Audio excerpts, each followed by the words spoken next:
নাক টেনে ঘুমাও, দেশ স্বাধীন না? ওয়াজ করতে দেয় না, তুমি নাক টেনে ঘুমাও, দেশ স্বাধীন।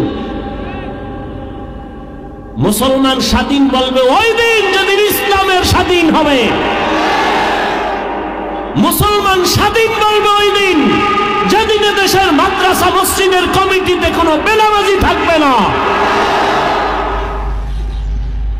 আমি তো ঘোষণা দিছি, কেউ যদি বাধা দেয়, কি বলে রেকর্ড করেন, রেকর্ডিং আমাদের হাতে দেন, নাম ঠিকানা দেন।